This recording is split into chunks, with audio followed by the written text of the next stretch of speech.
साईबाबा नागरी बँकेच्या वतीने मान्यवर ग्राहकांना नवीन वर्ष 2026च्या निमित्त हार्दिक शुभेच्छा। सेलू तालुक्यातील वालूर येथील परभणी जिल्हा मध्यवर्ती बँक 3 डिसेंबर रोजी सुट्टी नसतानाही अचानक बंद ठेवण्यात आल्यामुळे एकच खळबळ उडाली होती। मध्यवर्ती बँकेच्या वतीने कसलाही खुलासा करण्यात आला नसल्यामुळे बँकेच्या ग्राहकात एकच संभ्रम निर्माण झाला होता।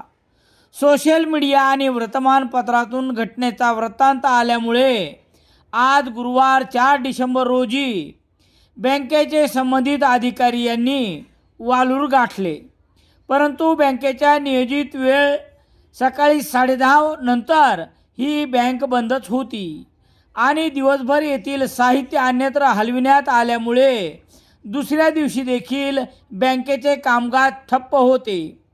इमारत भाडेवाढ आणि दरवर्षी 10% वाढ करण्यात यावी अशी मागणी कराराची मुदत संपल्यानंतर जागेचे मालक आयाद हनीफ कुरेशी यांनी 21 नोव्हेंबर 2022 व 26 डिसेंबर 2023 आणि 31 ऑगस्ट 2024 रोजी लेखी पत्राद्वारे मध्यवर्ती बँक परभणी येथील प्रशासन विभागाच्या प्रमुखास केली होती।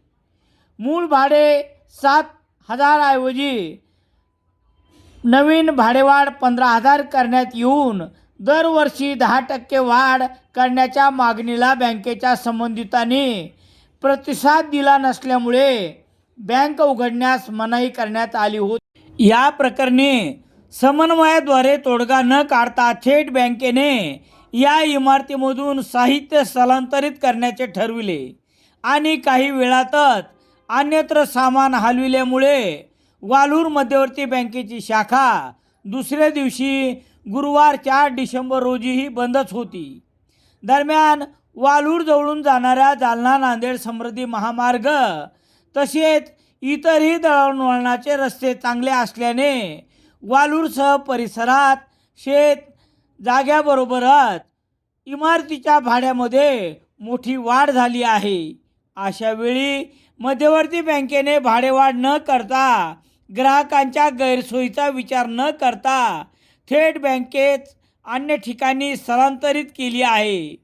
शुक्रवारी देखील बँकेचे कामकाज सुरू नाही झाले तर सोमवारपर्यंत बँकेच्या ग्राहकांना प्रत्यक्ष बँकेचे कामकाज सुरू होण्यासाठी वाट पाहावी लागणार आहे।